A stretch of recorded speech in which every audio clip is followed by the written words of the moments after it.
निकाल लेंगे पहला क्रॉन्थियों की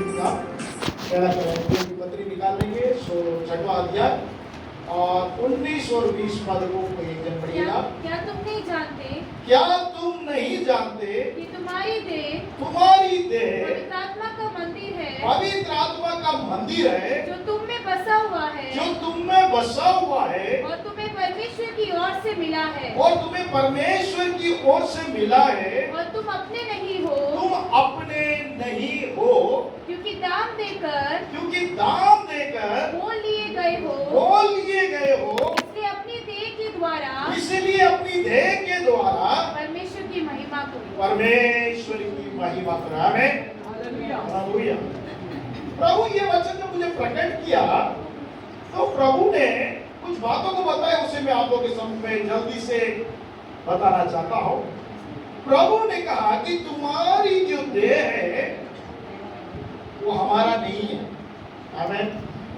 तब अपने देह पे हाथ रख के बोलिए, ये देह मेरा, बोलिए ना, ये देह मेरा, ये प्रभु का है। जब आपका नहीं तो आप इसके हकदार हैं। आमीन।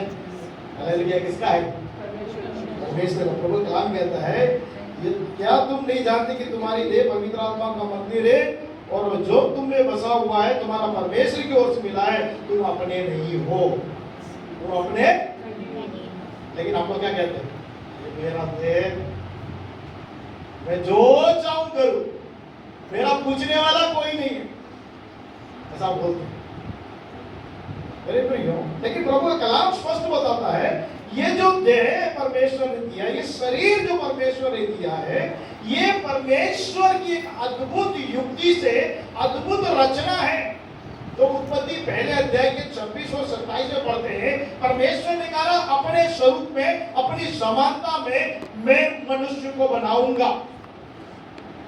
तो परमेश्वर ने अपनी समानता में, अपने स्वरूप में नर और नारी को बनाया। करके परमेश्वर को, हमारे देह को बनाने वाला परमेश्वर, सृजनहार परमेश्वर है जिसने हमारी देह को। उत्पत्ति दूसरे अध्याय के 7वें पद में हम पढ़ते हैं तो वहां पे लिखा, प्रभु परमेश्वर ने मिट्टी से मनुष्य को बनाया, उसमें जीवन का श्वास फूंक दिया, वो जीवित प्राणी बन गया। आमीन। मैं इसलिए नहीं पढ़ा रहा हूं, ये सब आप जानते हैं। आमीन। हमारा शरीर किससे बना है? अरे बोलिए ना, किससे बना है? मिट्टी से। मटका तो आपको देख रहा, मटका किससे बना है? ये शरीर भी हमारे किससे बना है? मिट्टी से।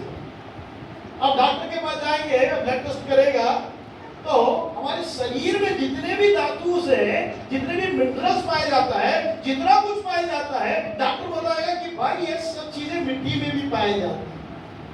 आमीन। जानते हैं हमारे शरीर को परमेश्वर ने मिट्टी से बनाया, उसमें जीवन का श्वास परमेश्वर दिया, वो जो जीवित प्राणी हो गया, परमेश्वर के साथ चलता था, फिरता था, बातचीत था। अब मैं आपसे पढ़वाना चाहता हूँ, पहला क्रॉन्थी आप निकाल ले, 15वां अध्याय निकाल ले, 45 से हम पढ़ेंगे। पहला क्रॉन्थियों 15वां अध्याय। ऐसा लिखा भी है, प्रथम मनुष्य अर्थात आदम जीवित प्राणी बना। उत्पत्ति में हमने जो पढ़ा वो क्या बन गया? जीवित प्राणी बन गया। और अंतिम आदम कौन है? हमारा प्रभु यीशु मसीह। आमीन। हालेलुया। अंतिम आदम प्रभु यीशु मसीह, वो क्या बना? जीवनदायक आत्मा बना। परंतु पहले आत्मिक न था। पहले आत्मिक नहीं था। आदम क्या नहीं था? आत्मिक नहीं था। हाँ जी, आगे बढ़िए। पर स्वाभाविक था। वो स्वाभाविक था, इसके बाद आत्मिक हुआ। उसके बाद आत्मिकता हुआ। आगे बढ़िए। प्रथम मनुष्य धरती से अर्थात मिट्टी का था। प्रथम मनुष्य धरती से अर्थात मिट्टी से था। दूसरा मनुष्य स्वर्गीय है। दूसरा मनुष्य जो प्रभु यीशु मसीह है, वो मिट्टी से नहीं, वो कैसा है? स्वर्ग से उतरा हुआ है। आगे बढ़िए। जैसा वह मिट्टी का था, जैसे आदम मिट्टी का था, वैसे ही वे भी हैं, वैसे ही हम भी हैं, जो मिट्टी के हैं। हम मिट्टी के हैं, और जैसा वो स्वर्गीय है, जैसे यीशु मसीह स्वर्गीय है, वैसे ही वे भी हैं वैसे हम भी हैं, जो स्वर्गीय हैं। हम स्वर्गीय हैं। आमीन, आमीन। आगे बढ़िए। और जैसे हमने उसका रूप धारण किया, जैसे हमने प्रभु यीशु मसीह का रूप धारण किया और आदम का रूप धारण किया, जो मिट्टी का था, जो मिट्टी का था, वैसे ही उस स्वर्गीय का रूप भी धारण करेंगे। स्वर्गीय रूप भी धारण करेंगे। आमीन। ताली बजाकर परमेश्वर का धन्यवाद करेंगे। हम मिट्टी के थे मेरे प्रियो, लेकिन परमेश्वर कहता है आपको स्वर्गीय। आमीन। कितना उत्साह होना चाहिए। इस मिट्टी के शरीर में हमें वेदना होती है, तकलीफ होता है, कष्ट होता है, रोग आता है, पलीदता आती है, पसीना आता है, कितना दुख दर्द इस शरीर में है कि नहीं? इसलिए हम लोग क्या करते हैं? इसी डालते, पंखा डालते हैं, पसीना नहीं। तो हमारे जीवन में, हमारे शरीर में कितना दुख है, लेकिन प्रभु यीशु मसीह ने वो सारे दुखों से हमें छुड़ाने के लिए प्रभु यीशु मसीह आया। और प्रभु का कलाम कहता है कि उसने दाम देकर, क्या देकर? हर बात का एक दाम है मेरे प्रिय। दुकान में जाओ, आप बाजार में जाओ, मार्केट में जाओ, कहीं भी जाओगे, कुछ चीज आपको बाय करना है, खरीदना है, तो आपको क्या करना पड़ेगा? उसका दाम देना पड़ेगा। बिना दाम दिए अगर आप लेके जाएंगे क्या बोलेंगे? अरे वो चोर है, देखो लेके भाग रहा है। पकड़ेंगे कि नहीं? उसका मूल्य चुकाना पड़ता है। तो प्रभु यीशु मसीह ने भी उसका मूल्य चुकाया। हम पढ़ेंगे रोमियो की पत्री हम निकाल लेंगे, 3 अध्याय है, 23 से हम पढ़ेंगे। जिसने कि सबने पाप किया है, सबने पाप किया है और परमेश्वर की महिमा से रहित है, परमेश्वर की महिमा से रहित है, परंतु उसके अनुग्रह से उस छुटकारे के द्वारा जो मसीह यीशु में है, से तुम्हें धर्मी ठहराए जाते हैं। ओके, आगे बढ़िए। उसे परमेश्वर ने उसके लहू के कारण एक ऐसा प्रयाचित ठहराया, ऐसा प्रयाश्चित ठहराया जो विश्वास करने से कार्यकारी होता है। कार्यकारी होता है। विश्वास करने से ही कार्यकारी होता है। अगर आप विश्वास नहीं करेंगे तो आपके लिए वो कार्यकारी नहीं होगा, आपके लिए मतलब लाभदायक नहीं है। यीशु मसीह का लहू, यीशु मसीह ने जो मूल्य चुकाया है, यदि आप विश्वास नहीं करेंगे यीशु मसीह पर, तो हमारे लिए उपयोगी नहीं है। उसने तो दाम चुकाया है। कब उपयोगी होगा? जब हम उस पर विश्वास करेंगे, कार्यकारी होगा। आगे बढ़िए। कि जो पाप पहले किए गए, जो पाप पहले किए गए, और जिन पर परमेश्वर ने अपनी सहनशीलता के कारण ध्यान नहीं दिया। परमेश्वर ने जो पहले पाप किया, सहनशीलता के कारण हमारे पापों को क्या नहीं किया? ध्यान दिया होता तो आज हम जीवित ध्यान नहीं होते। आमीन। इतने हमने पाप किया था, पलट के देखिए, पाप को प्रभु परमेश्वर ने ध्यान दिया तो आज यहाँ पर उसकी संगति नहीं होती, हम जीवित नहीं होते, संगति नहीं कर रहे होते, लेकिन प्रभु परमेश्वर ने ध्यान नहीं दिया। आगे बढ़िए। उनके विषय में वो अपनी धार्मिकता प्रकट करे, वरन इसी समय हाँ जी। उसकी धार्मिकता प्रकट होगी, हाँ जी। जिससे वो आप भी धर्मी ठहरे, और जो यीशु पर विश्वास करे, जो कोई यीशु पर विश्वास करे, उसका भी धर्मी ठहरने वाला हो। धर्मी ठहरने वाला हो। कौन धर्मी ठहरने वाला होगा? जो यीशु पर विश्वास करता है। अब प्रभु का सुसमाचार को सुनाते हैं, जो विश्वास करेगा उसका उद्धार होगा, वो धर्मी ठहराया जाएगा। जो विश्वास नहीं करेगा वो अनंत दंड के लिए रखा गया। परमेश्वर दयालु है, मेरे दया करता है, प्रेम करता है, किसी को नाश होने नहीं देना चाहता। इसलिए वो अपने दासों को, दासियों को वो तैयार करके भेजता है सब जगह, ताकि लोग बच जाए सुनकर, लेकिन वो विश्वास नहीं करने के कारण वो अनंत आग की ओर जाए। जिन्होंने विश्वास किया उनके जीवन में परमेश्वर ने कहा। आप सोच के देखिए, जब आप विश्वास नहीं किए, आपके जीवन में कुछ कार्य हुआ जो मसीह परिवार से नहीं है, आदमी जाति से आए हैं ना, तो बिल्कुल मालूम है। हमारे फादर प्रभु में थे हम लोग भी मसीह है, मसीह है, मसीह है, मसीह नहीं हो गए हम लोग, क्या हो गए? ईसाई हो गए, लेकिन मसीह नहीं बने। मालूम है आपको? ईसाई एक हिंदी में अच्छा शब्द है। ईसाई और मसीह में बहुत अंतर है। पहले तो ये काम में बोला गया कि ये मसीह लोग हैं, ये मसीह के पीछे चलने वाले लोग, लेकिन आज क्या हो रहे हैं? मसीह नहीं हो रहे लोग, ईसाई हो रहे हैं, रिलीजन प्रकट कर रहे हैं, धर्म को प्रकट कर रहे हैं, अनुष्ठान को कर रहे हैं, लेकिन मसीहत को प्रकट नहीं कर रहे अपने जीवन से, अपने व्यवहार से, हमारे चाल चलन से। हमको प्रभु मसीह ने बनाया, हम भी बचे उसे। आमीन, हालेलुया। और आगे चलेंगे मेरे प्रियो, यहाँ पे जब परमेश्वर ने हमें, जिन्होंने विश्वास किया, उनके जीवन में परमेश्वर कुछ कार्य को करता है। पढ़ेंगे एजेकियल की नबी की किताब निकालने के 11वां अध्याय है। एजेकियल नबी की किताब 11वां अध्याय 19 और 20 पद को पढ़िएगा। उनका हृदय एक कर दूंगा, उनका हृदय एक कर दूंगा। परमेश्वर कहता है मैं उनका हृदय एक कर दूंगा और उनके भीतर नई आत्मा उत्पन्न उनके करूंगा। भीतर में एक नई आत्मा उत्पन्न करो। क्या उत्पन्न करेगा परमेश्वर? बोलिए, क्या उत्पन्न करेगा? नई आत्मा। परमेश्वर कहता है उनका हृदय को मैं क्या कर दूंगा? एक कर दूंगा। उनके भीतर में एक नई आत्मा उत्पन्न कर दूंगा और उनकी देह में से पत्थर का सा हृदय निकालकर, उनके देह में से पत्थर का हृदय निकालकर मांस का हृदय कर दूंगा। मांस का हृदय रख दूंगा। आपको मालूम है कितने लोग का हृदय कैसा है? पिघलता ही नहीं। चुनाव बोलो उनके सामने कि चुनाव गिड़गिड़ा लो, जो कुछ करना कर लो, उनका हृदय क्या नहीं होगा? उदाहरण के लिए बताता हूँ, फिरौन का हृदय कैसा हो गया था? पत्थर का हृदय हो गया। नहीं जाने दूंगा बोले, उनको नहीं छोड़ूंगा बोले। इसलिए लोगों क्या बोला उसको? हाँ हाँ छोड़ दूंगा, जाके मेरे लिए दुआ करो, थोड़ी देर में क्या जाता, ठीक हो गया, अब नहीं जाने दूंगा। मेरे प्रियो, उनका हृदय कैसा हो गया? पत्थर का हो गया। और परमेश्वर कलाम कहता है मैं उनको पत्थर का हृदय निकालकर मांस का हृदय। आगे बढ़िए। जिससे वे मेरी विधियों पर नित्य चला करे। पत्थर का हृदय रहेगा तो विधियों पे नित्य नहीं चलेंगे। समझना?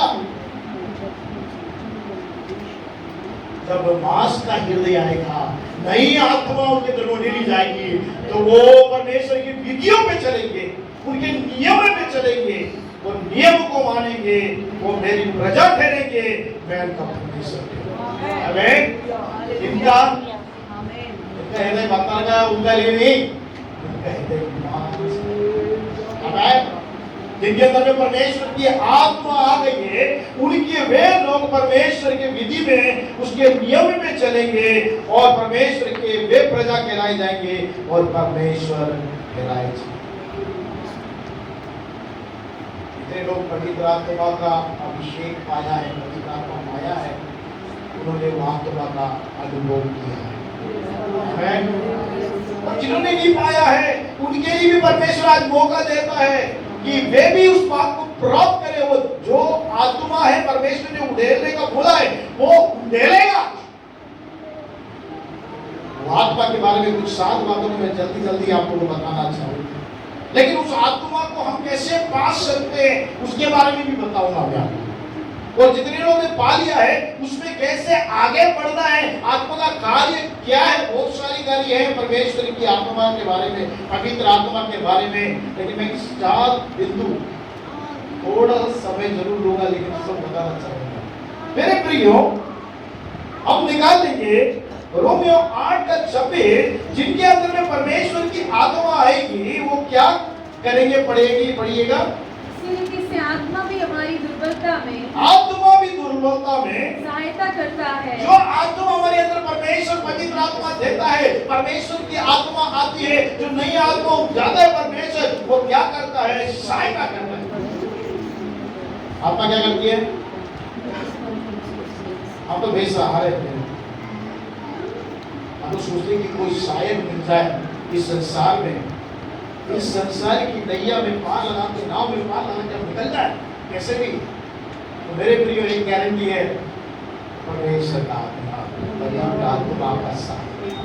आमीन। आगे बढ़िए।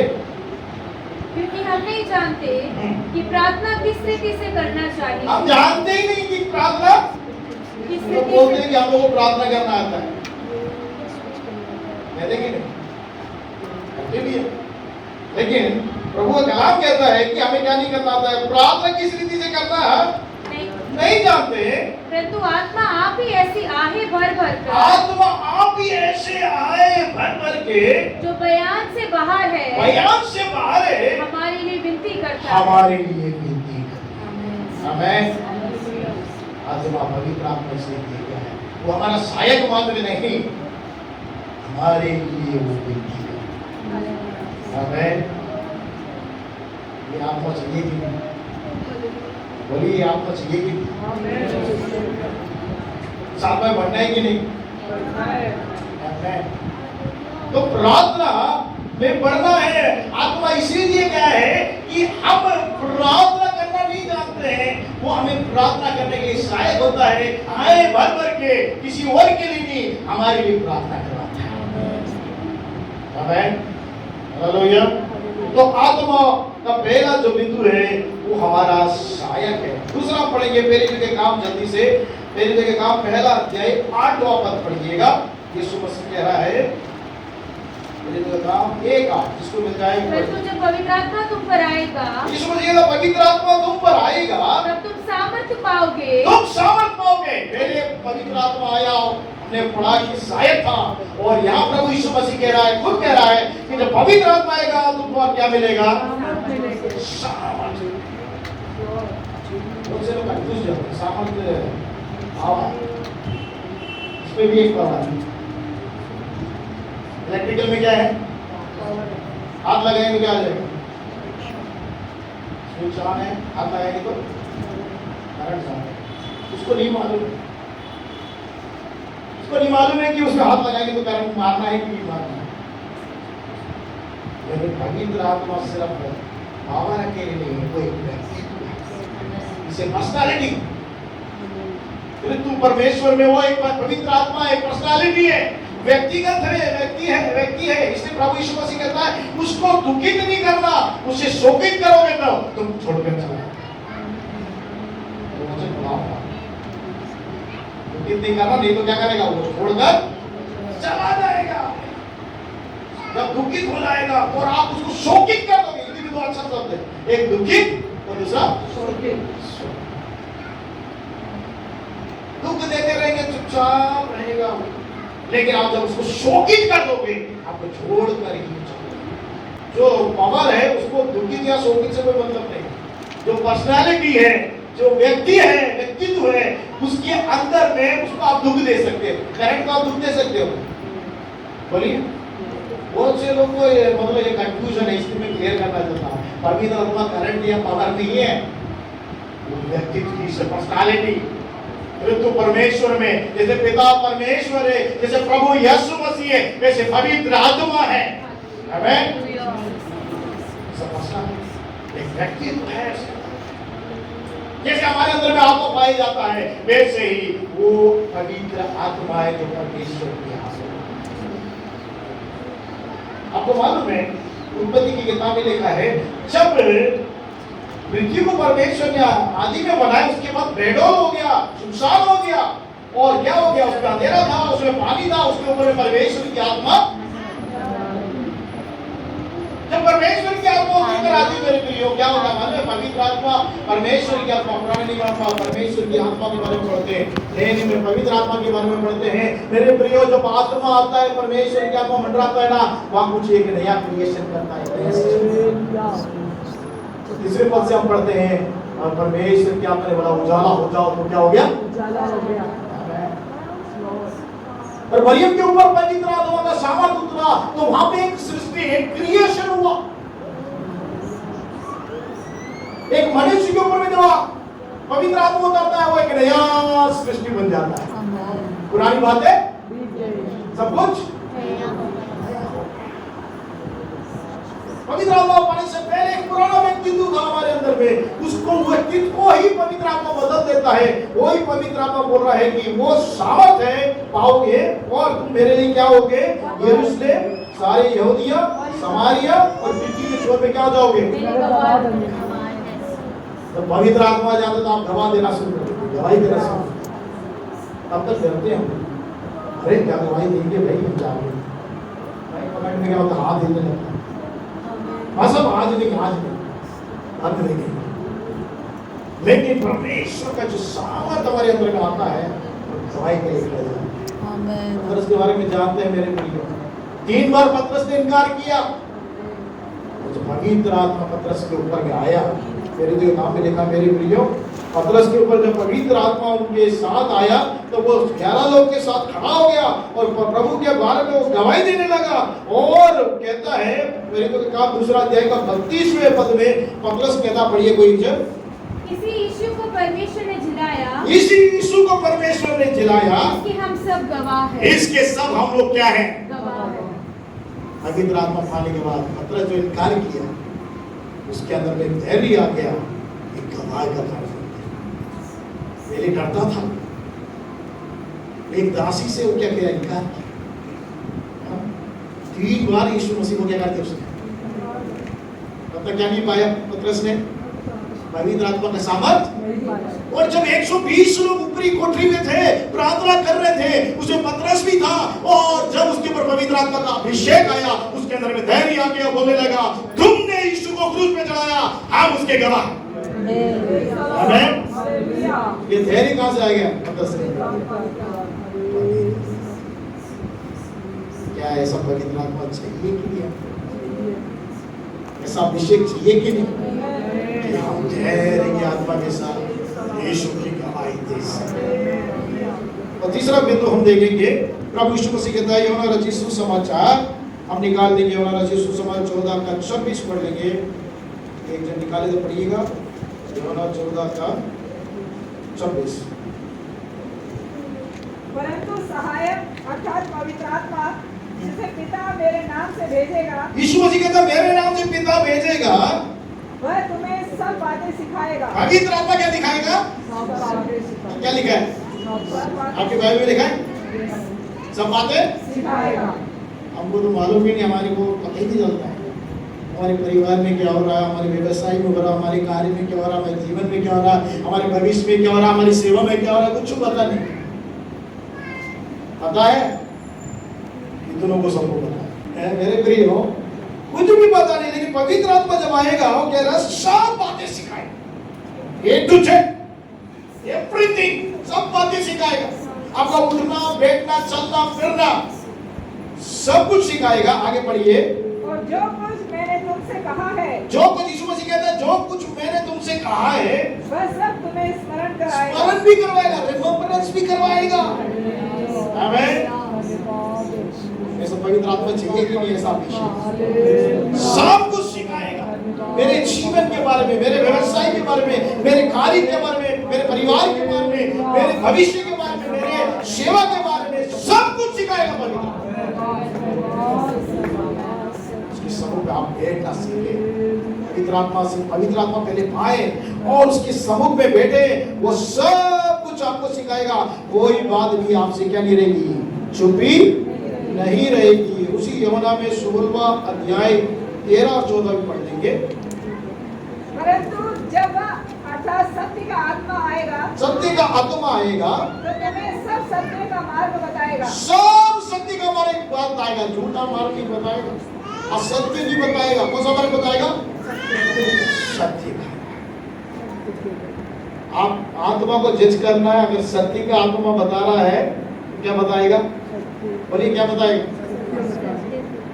झूठ फेरेब नहीं है उसके पास, सच्चा मार्ग बताएगा, सत्य का मार्ग बताएगा। आगे बढ़िए, क्योंकि वह अपनी ओर से ना कहेगा, वो अपनी ओर से कुछ नहीं कहेगा, परंतु जो कुछ सुनेगा, जो कुछ सुनेगा वही कहेगा, वही कहेगा, और आने वाली बातें तुम्हें बताएगा। आने वाली बातें बताएगा। परमेश्वर से जो सुनेगा, प्रभु यीशु मसीह जो सुनेगा, उस बातों को बताएगा और आने वाली बातें बताएगा, आपके भविष्य के बारे में बताएगा। आमीन। इतने लोग हैं, आप लोग तो बहुत अच्छे लोग हैं। मैं बहुत से कलीसिया गया हूँ मेरे पूरे देश में, तो कलीसिया भी आते हैं जो किसी के पास जाके बोलते हैं यार तेरा भविष्य तो दिखा ना, क्या होने वाला है, कुछ समझ में नहीं आ रहा, कुछ तो बताओ बोले क्या हो रहा है, क्या हो रहा है। तो तोता के पास जाएंगे, बेचारा वो पुरानी को कुछ नहीं मालूम, बोले वो उसके पास जाके बोलेंगे क्या हुआ देखना जरा। लेकिन प्रभु का कलाम कहता है पवित्र आत्मा आने वाली बातें, पवित्र आत्मा से हमें भरना है, उस पर्सनालिटी हमारे जीवन में आना है, सब बातें बताएगा, सब बातें बताएगा और हर बातों को हमें टीच करेगा। और पवित्र आत्मा क्या कार्य करता है देखिए, दूसरा कुरिन्थियों 3 अध्याय 18 पद को एक जन पढ़ लीजिए। दूसरा कुरिन्थियों 3 अध्याय 18 पद। परंतु जब हम सबके उघड़े चेहरे से प्रभु का प्रताप किस प्रकार प्रकट होता है, हाँ जी, जिस प्रकार दर्पण में, तो प्रभु के द्वारा जो आत्मा है, जो प्रभु के द्वारा जो आत्मा है, हम उसी तेजस्वी रूप से उस तेजस्वी रूप में अंश अंश करके बदलते जाते हैं। अंश अंश बदलते हैं जाते हैं, पवित्र आत्मा में बदलता जाता है। अंश अंश क्या करता है? बदलता जाता है। हमारे अंदर में इसलिए नहीं आया अन्य भाषा सिर्फ बोलने के लिए, अन्य भाषा बोलना अच्छी बात है, भविष्यवाणी करना अच्छी बात है, उसके बारे में मैं बताऊंगा। लेकिन मेरे प्रियो, सिर्फ वो अकेला नहीं है, वो हमें बदलने के लिए आया है, चेंज करने के लिए आया है।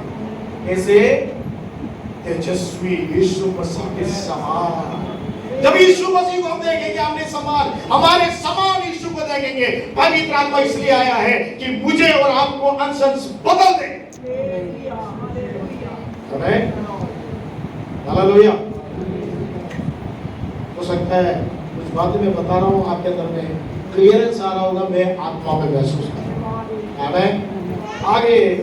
आगे मैं और बातें बताता हूँ और बिंदु के बारे में बताता हूँ। जल्दी से जा रहा हूँ मेरे प्रियो, समय की कमी है।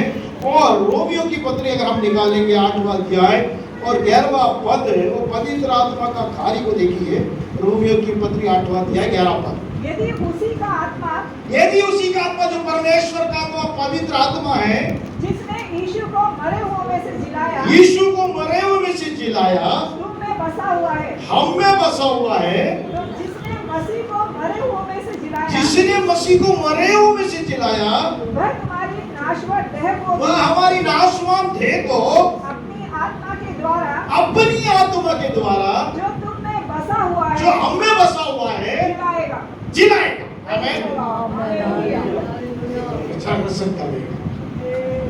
यीशु मसीह को जिसने परमेश्वर की आत्मा में छिलाया है, वही आत्मा जो हमारे अंदर में वास करता है, वो हमें भी यीशु मसीह के समान। आमीन। पवित्र आत्मा के लिए ताली बजा के वो मुझे जिलाएगा, इसलिए वो बदल रहा है, अंश इसलिए बदल रहा है पवित्र आत्मा, ताकि मुझे वो मरण शरीर से मुझे जिला दे, जैसे यीशु मसीह को जिलाया। आगे चलेंगे। यूहन्ना रचित सुसमाचार निकाल लीजिए। यूहन्ना रचित सुसमाचार 16 अध्याय 8वां पद।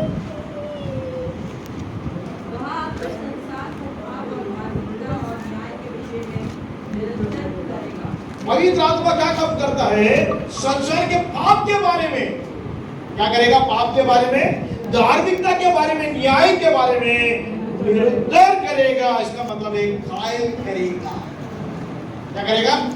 वो लोगों ने निरुद्ध का अर्थ नहीं मालूम, में बता रहा हूं। कायल, हमें कायल करेगा कि ये पाप है, ये धार्मिकता है, ये न्याय है, उसके बारे में पवित्र आत्मा आपसे बात करेगा। जब मनुष्य ने पाप किया, उसका विवेक, उसका जो कॉन्शियस है, मरी हुई अवस्था में चला। आप जानते हैं कितने लोग इस संसार में बाहर जाके देखिए, उनको कॉन्शियस जिंदा नहीं है, उनका विवेक जिंदा नहीं है। वो जो करते हैं उनको लगता ही नहीं कि अरे मैंने कुछ गलत नहीं किया। बोलते कि झूठ बोलेंगे, बोले मैंने कुछ गलत नहीं किया। चोरी करेंगे, बोले कोई कुछ गलत नहीं किया। हत्या करेंगे, मैंने कुछ गलत नहीं किया। सब अधर्म करेंगे, हर पाप करेंगे, हर बुराई करेंगे, लेकिन क्या करेंगे? मैंने कोई गलत नहीं, मैं पापी नहीं हूं। लेकिन पवित्र आत्मा जब आता है, उसकी जो पवित्र आत्मा की पर्सनालिटी हमारे अंदर में आती है, तो वो क्या करता है? हमारे पापों के बारे में, हमारी धार्मिकता के बारे में, न्याय के बारे में निरुद्ध करेगा। एक न्याय है, परमेश्वर के सामने तुझे जाके खड़ा होना पड़ेगा। जो काम कर रहा है, कहाँ जाके खड़ा होना पड़ेगा? जजमेंट में जाके खड़ा होना पड़ेगा। करके निरुद्ध करता है, घायल करता है। जिसके अंदर में कॉन्शियस, जिनका विवेक मर गया है, उसका बोलो अरे ऐसे कौन करेगा, अरे काय का न्याय क्या है, जजमेंट मिलेगा, मालूम है आपको? ऐसे लोग से नहीं मिले आप, मैं तो बहुत लोग से मिला ऐसे, लेकिन जिनके अंदर में पवित्र काम है, हमारे पापों के बारे में, हमारी धार्मिकता के बारे में और न्याय के बारे में, वो क्या करेगा, निरुत्तर करेगा, कायल करेगा करके प्रभु का कलाम कहता है। और मेरे प्रियो, जल्दी से आखिरी बिंदु में जाएंगे, हम निकाल लेंगे पहला कुरिन्थियों 14 का 1, पुरुष क्या कहता है देखिए, प्रेम का अनुकरण करो, प्रेम का अनुकरण करो और आत्मिक वरदानों के भी धुन में रहो, आत्मिक वरदान के भी क्या रहो, धुन रहो, विशेष कर ये कि भविष्यवाणी करो। पवित्र आत्मा जो क्या करता है, वरदान से हमें सुसज्जित करता है। इससे सुसज्जित करता है कि वरदानों से सुसज्जित करता है। बहुत सारी बातें उसमें बताई गई मेरे प्रिय, समय नहीं है, मैं ज्यादा नहीं बोलता, फटाफट में बोल देता हूँ।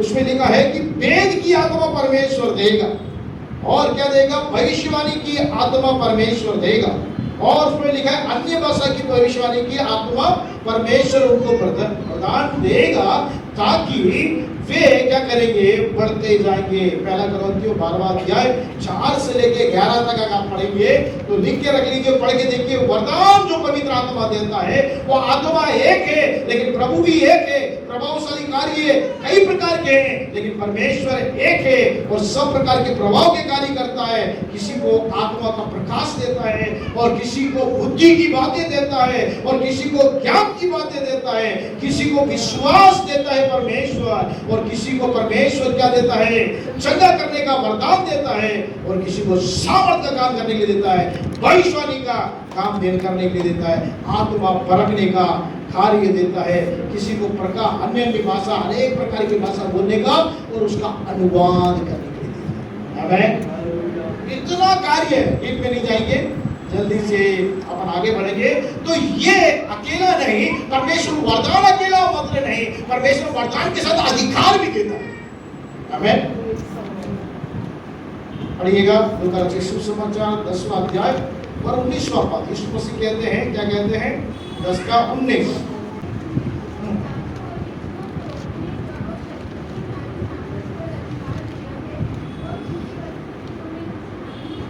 प्रभु यीशु मसीह कहता है, देख मैंने तुम्हें सांप और बिच्छू को रोकने का दिया। सांप के समान जो कार्य कर रहा शैतान का कार्य, बिच्छू के समान आपके जीवन में कार्य कर रहा है, उसको रोकने के लिए परमेश्वर ने सांप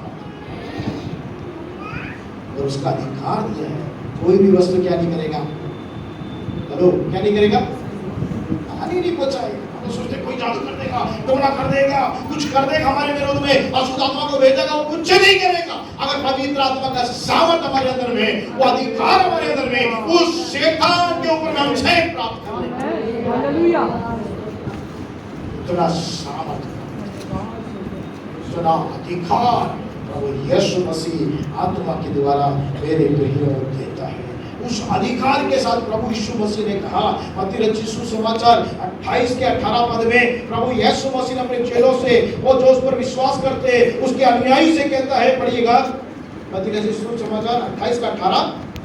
यीशु ने उनके पास आकर कहा, स्वर्ग और पृथ्वी का सारा अधिकार मुझे दिया गया। स्वर्ग और पृथ्वी का सारा अधिकार मुझे दिया गया। यीशु मसीह कहता है, स्वर्ग और पृथ्वी का सारा अधिकार मुझे दिया गया, वो अधिकार मैं तुमको दूंगा। आपके पास मालूम है, हमारे देश को शासन करने वाले को सिर्फ देश का अधिकार है, लेकिन हमारे पास स्वर्ग और पृथ्वी का साधारण लोग नहीं है। We are not ordinary people. We are special. Amen. हम लोग विशिष्ट हैं। परमेश्वर की आत्मा वो जो हमें दिया गया है, वो इसलिए दिया गया है कि हम सिर्फ वरदानों को इस्तेमाल करना के लिए नहीं है, अधिकारों को उपयोग करना है। अब उस आत्मा को हम कैसे प्राप्त करेंगे, पढ़िएगा लूका रचित सुसमाचार 11वां अध्याय 13वां पद। अतः जब तुम बुरे होकर अपने बच्चों को अच्छी वस्तु देना चाहते, हम लोग अच्छे हैं, माँ बाप बोले हम लोग अच्छे हैं, कितने माँ बाप में हाथ उठाएंगे, अपने माँ बाप लोग। अब हाथ नीचे डालिए, आप बोलिए आप लोग अच्छे हैं, बोलिए ना, हृदय में हाथ रख के बोलिए मैं अच्छा हूँ क्या? प्रभु कहता है कि जब तक पूरे होकर भी अपने बच्चों को क्या करते हो? पूरी वस्तु देते हैं कि अच्छा वस्तु देते हो? अच्छा वस्तु देते हैं। तो प्रभु का कलाम कहता है, आगे पढ़िए, स्वर्गीय पिता अपने मांगने वाले को पवित्र आत्मा क्यों ना देगा? पर्सनालिटी को क्यों ना देगा? हमें मांगना है, हमारे अंदर में जिज्ञासा होना चाहिए, पवित्र आत्मा का सामर्थ्य और उसका वरदान हमारे अंदर में कार्यवंत होने पाए। मैंने सिर्फ 7 बिंदु लिया, मेरे पास समय नहीं है मेरे प्रियो। 7 बिंदु के अनुसार अगर परमेश्वर की आत्मा हमारे अंदर में कार्यवंत होता है तो हमें परमेश्वर हमें हमारा सहायक रहेगा, हमें प्रार्थना करना सिखाएगा, हमें गवाह ठहराएगा और परमेश्वर हमारे लिए धार्मिकता, न्याय के बारे में, पाप के बारे में हमें प्रकट करेगा और हमारे लिए मार्ग बताएगा। अद्भुत बातें जो नहीं हो रही है वो बातों को प्रभु प्रकट करेगा और हमें अंश भर परमेश्वर बदलता जाएगा और परमेश्वर मुर्दों में से हमें जिलाएगा और परमेश्वर हमें क्या करेगा? अपने वरदानों से, अधिकारों से भरना, ताकि उसके लिए हम हमें आइए क्यों ना उस पवित्र आत्मा को मांगे। वो उस पवित्र आत्मा का जिन्होंने वरदान नहीं पाया, अभिषेक नहीं पाया है, वो प्रभु से कहे कि प्रभु मुझे पवित्र आत्मा के अभिषेक से भर दे। और जितने लोग पवित्र आत्मा के अभिषेक से भर गए थे और उनसे और प्रभु से कहे कि प्रभु मुझे बदलते जा तेरे वरदानों में, तेरे अधिकारों में, ओ परमेश्वर, ओ तेरे समान बनने में, ओ अंश में बदलता जाऊं और तेरी पर्सनालिटी मेरे अंदर में होने पाए ताकि मैं भविष्य की बातें, वेद की बातें भी मैं समझ सकूं। अगर जिज्ञासा है तो प्रभु आज देना चाहता है, उसकी भरपूरी देना चाहता है। आइए हम अपने स्थान में जो चाहते हैं कि मैं पवित्र आत्मा की उस 7 बिंदु जो बातें हैं, जो बातें मैंने बताई, बिंदु में जो भी कमी आपके अंदर में है उस कमी को परमेश्वर से मांगे। वो मांगने वाले को कभी भी नहीं टलता, उनको देता है, मांगने वाले को देता है। जब बुरा व्यक्ति हो कि हम अच्छे, दुष्ट व्यक्ति हो कि बुरे व्यक्ति हो कि अपने बच्चों को अच्छी वस्तु देते हैं, स्वर्गीय पिता से मांगेंगे तो परमेश्वर अपनी आत्मा, अपनी पर्सनालिटी को देगा ताकि हम बदलते जाए, उसमें बदलते जाए, उसके लिए गवाह ठहरे, उसके लिए गवाही ठहरे। वो हमारा सहायक है, वो हमारे सामर्थ्य देने वाला है, हमें गवाह ठहराएगा, हमें प्रार्थना करना सिखाएगा, हमें कैसे चलना सिखाएगा, हमें परमेश्वर बोधन करना सिखाएगा। उसके अनुसार बदलते हुए मुर्दों में से हमें जिला देगा। आमीन। क्यों ना हम प्रभु के समूह के अपने आप को नम्र रूप करके उसके पसंदगी में पड़े और प्रभु से कहे मुझे वो आत्मा, वो पवित्र आत्मा का सामर्थ्य दे। अपने आंखों को बंद करके अपने स्थानों में अगर हम खड़े हो जाएंगे तो मैं प्रार्थना करेंगे जल्दी से। वो पवित्र आत्मा का सामर्थ्य, वो कोई सिर्फ पावर नहीं है, पर्सनालिटी है। इफिसी के पत्र में लिखा गया है, उसे शोकित मत करो कि वो तुम्हारे पास थे। पवित्र आत्मा हमारे लिए इसलिए दिया गया है, छुटकारे का जो मोहर, जो पवित्र आत्मा है हमारे लिए इसलिए वो मोहर लगाया कि छुटकारे के दिन में हमारा छुटकारा हो जाए। प्रभु यीशु मसीह जब आएगा पूर्ण रीति से, ये देह का जो शरीर है ये छुटकारा पाएगा जिसमें हम पीड़ित है, दुख में है, तकलीफ में है, कष्ट में है। लेकिन पवित्र आत्मा हमारा सहायक है, हमारा मदद करता है, हमें छुटकारा देने के लिए हमारा सहायक है, हमें परिपूर्ण करने के लिए अपने वरदानों से सुसज्जित करता है, हमें गवाह ठहराता है, अधिकार से परिपूर्ण करता है। आप जो पवित्र आत्मा की सामर्थ्य चाहते हैं हाथों को उठाकर प्रभु मुझे पवित्र आत्मा से भर दे। Right now in the name of Jesus, in the name of Jesus. यीशु मसीह ने कहा मैं अपनी आत्मा को उंडेलूंगा, वो शेद में से तुझे उंडेलूंगा, एक जीवन की नदियां तेरे पर उठा जाएंगी। Right now in the name of Jesus, right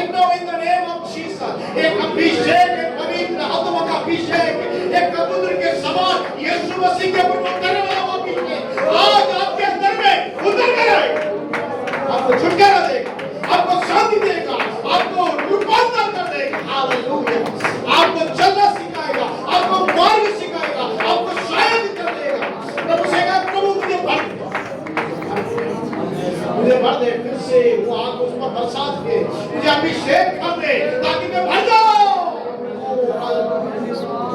मांगो तो तुम्हें मिलेगा, खटखटाओ तो तुम्हारे लिए खोला जाएगा, ढूंढोगे तो पाओगे करके प्रभु का कलाम है। मांग हृदय में परमेश्वर को प्रसन्न हालेलुया। धन्यवाद प्रभु की सबक मुझे भाग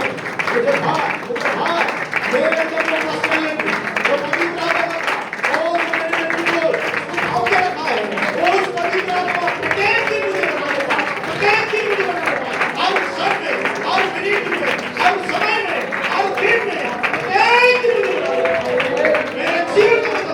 मेरे जीवन को बदल दे, एक पवित्र आत्मा मुझे बदल दे, एक बहुत बड़ी स्थिति को बना दे, एक नया सृष्टि को बना दे, मेरे ऊपर में उड़ाल दे मेरे को।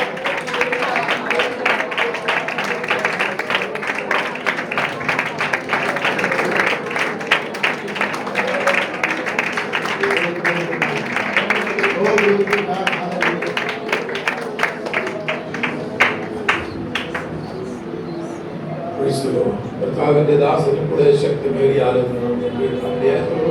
പരിശുദ്ധാത്മാവിന്റെ വലിയ പ്രവർത്തനങ്ങളെ കുറിച്ചാണ് നാം കേട്ടത്. ലേഖനം 6:29 ദൈവത്തിന്റെ മന്ദിരമാണ്, ഇത് ദൈവത്തിന്റെ ആത്മാവാണ് വസിക്കുന്നത്. അതുകൊണ്ട് ഈ ശരീരം കൊണ്ട് നമുക്ക് ദൈവത്തെ മഹത്വപ്പെടുത്തണം. ഈ ശരീരം മണ്ണുകൊണ്ടുള്ളതാണ്, ആദ്യത്തെ ആദാം മണ്ണുകൊണ്ടുള്ളവനാണ്, പ്രാകൃതമാണ്. രണ്ടാമത്തെ ആദാമുണ്ട് കർത്താവായ യേശു ക്രിസ്തു, അത് ആത്മീയമാണ്. കർത്താവിന്റെ ആത്മാവിനെയാണ് നമുക്ക് തന്നിരിക്കുന്നത്. പത്രോസ് പേടിക്കൊണ്ടനായിരുന്നെങ്കിലും അവനെ ശക്തീകരിച്ച ആത്മാവ് പരിശുദ്ധാത്മാവ് മുഴുവൻ ശക്തിയോട് മുഴുവൻ വ്യക്തിത്വമായി നമ്മുടെ മധ്യത്തിൽ പ്രവർത്തിക്കുന്നു. അതേ പാപത്തെ കുറിച്ചും നീതിയെ കുറിച്ചും ന്യായവിധിയെ കുറിച്ചും ബോധം പറഞ്ഞു തരുന്ന വരുത്തി തരുന്ന പരിശുദ്ധാത്മാവ്. കർത്താവ് ഞാൻ നിനക്ക് മാംസമായിട്ടുള്ള ഹൃദയം പിടിപ്പിച്ച് എന്റെ ആത്മാവിനെ നിന്റെ ഉള്ളിലാക്കും. അത് ഈ ശരീരത്തിൽ ദൈവത്തിന്റെ പരിശുദ്ധാത്മാവിനെയാണ് കർത്താവ് നമുക്ക് തന്നിരിക്കുന്നത്. ദൈവത്തിന്റെ ആത്മാവിനെ നമ്മുടെ ഉള്ളിൽ തന്നിരിക്കുകയാണ്. അതുകൊണ്ട് ഈ ആത്മാവ് നമ്മളെ എന്താ ചെയ്യുന്നത് അറിയാമോ? പ്രാർത്ഥിക്കാൻ സഹായിക്കും. നമ്മുടെ ബലഹീനതയിൽ, നമ്മുടെ ബുദ്ധിമുട്ടുകളിൽ നമ്മൾ കംജോറാകുമ്പോൾ, നമ്മൾ ക്ഷീണിച്ചു പോകുമ്പോൾ, തളർന്നു പോകുമ്പോൾ കർത്താവിന്റെ ആത്മാവ് പറയും, എഴുന്നേറ്റ് പ്രകാശിക്കുക, നിന്റെ പ്രകാശം വന്നിരിക്കുന്നു. നീ തളർന്നിരിക്കുന്നവനല്ല, നീ കുഴഞ്ഞിരിക്കേണ്ടവനല്ല, നീ ഭാരപ്പെട്ടിരിക്കേണ്ട വ്യക്തിയല്ല, നീ എന്തായിത്തീരും എങ്ങനെ ആയിത്തീരുമെന്ന് ചിന്തിച്ചിരിക്കേണ്ട വ്യക്തിയല്ല. നിന്റെ ശരീരത്തിൽ വ്യാപരിക്കുന്ന രോഗക്കെട്ടുകളെ, നിന്റെ ജീവിതത്തിൽ നിന്നോട് പോരാടുന്ന മാനസികമാകുന്ന പോരുകളെ എങ്ങനെ ഞാൻ ഫേസ് ചെയ്യുമെന്ന് ചിന്തിച്ച് നിന്നെ തന്നെ ഇല്ലാതാക്കാനുള്ളതല്ല എന്ന് പരിശുദ്ധാത്മാവ് പറയുകയാണ്. പരിശുദ്ധാത്മാവ് പറഞ്ഞു, നിന്നെ തന്നെ നീ ബലം സംഭരിക്കണം. പരിശുദ്ധാത്മാവ് നിനക്ക് ചില കൃപാവരങ്ങൾ തരാൻ പോവുകയാണ്. അതെ, നിന്നെ നീ ഉപയോഗിക്കാൻ പോവുകയാണ്. ക്രിസ്തുവിന്റെ മഹിമ കണ്ട സാക്ഷിയാക്കി നിർത്താൻ പോവുകയാണ്. യഹൂദിലെ യെരൂശലേമിലും ലോകത്തിന്റെ അറ്റത്തോളം നിന്നെ സാക്ഷിയാക്കാൻ പോവുകയാണ്. ആ പരിശുദ്ധാത്മാവിനെ നീ ബുദ്ധിപ്പിക്കാതിരുന്നാൽ, ഈ പരിശുദ്ധാത്മാവിനെ നീ കീഴ്പ്പെട്ടിരുന്നാൽ നിന്നെ ദൈവം വലിയൊരു അസാധാരണ വ്യക്തിയാക്കി മാറ്റും. നിന്നെ ഒരു അസാധാരണ വ്യക്തിയാക്കി മാറ്റും. നിന്റെ സാധാരണ അവസ്ഥകളെല്ലാം മാറ്റി അസാധാരണമാകുന്ന അവസ്ഥയിലേക്ക് നിന്നെ മാറ്റുവാൻ കഴിയുന്നത്, നിന്നെ സഹായിക്കുന്നത് ഈ പരിശുദ്ധാത്മാവാണ്.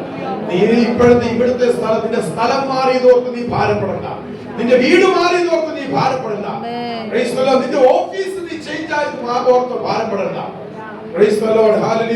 നിന്റെ സാഹചര്യങ്ങളൊന്നും മാറി നീ ഓർക്കാൻ ഭാരപ്പെടണ്ട. ഇനി ഏത് സാഹചര്യത്തിലും നിർത്തുവാൻ, ഏത് പ്രതികൂലത്തിലും, ഏത് പ്രതിസന്ധിയിലും നിർത്തുവാൻ ഈ പരിശുദ്ധാത്മാവിനെ കഴിയും. നീ അതുകൊണ്ട് ഈ ദിവസങ്ങളിൽ മനുഷ്യരിൽ ആശ്രയിക്കുന്നതിനേക്കാൾ നല്ലത് ഈ പരിശുദ്ധാത്മാവിൽ ആശ്രയിക്കും. നിന്റെ ബലഹീനമാകുന്ന ശരീരത്തിന്റെ പരിശുദ്ധാത്മാവിന്റെ അത്യന്ത ശക്തി ഇറങ്ങുമ്പോൾ നീ ആള് മാറിയവനെ പോലെ ആയി മാറും. നിന്നെ കാണുന്നവരൊക്കെയും പറയും, ഇത് യഹോവയാൽ സംഭവിച്ചു, നമ്മുടെ ദിശയിൽ ആശ്ചര്യമാണ്. നീ ഒരു അത്ഭുതമായി മാറിക്കൊണ്ടിരിക്കുകയാണ്. ഇത് പകൽക്കാലം നീ വിശ്വസിക്കുക, നീ അനേകരുടെ മുമ്പിൽ ഒരു അത്ഭുത വിഷയമായി മാറിക്കൊണ്ടിരിക്കുക. നീ അനേകർക്ക് ഒരു ആശ്വാസമായി മാറിക്കൊണ്ടിരിക്കുക. നീ അനേകർക്ക് ഒരു സമാധാനമായി മാറിക്കൊണ്ടിരിക്കുക. നിന്റെ ഭാരമെല്ലാം യഹോവയുടെ കുറിച്ച് കൊടുക്കുക. അവൻ നിന്റെ അത്ഭുതം. പവിത്ര ആത്മാ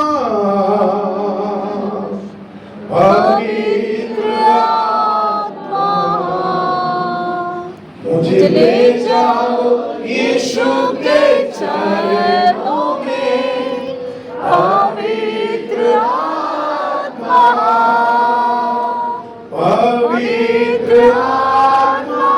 गाइए, पवित्र आत्मा पर विश्वास है तो पवित्र दिल खोल के सारे बच्चे ऊंची आवाज में पवित्र आत्मा मुझे की ले शक्ति से जाओ आपको पूरा नहीं है। यीशु के चरणों में, पवित्र आत्मा, सिर्फ तेरे लिए, यीशु तेरे लिए, सिर्फ तेरे लिए, यीशु तेरे लिए, सिर्फ तेरे लिए, यीशु तेरे लिए, मैं हाथ उठाता हूँ,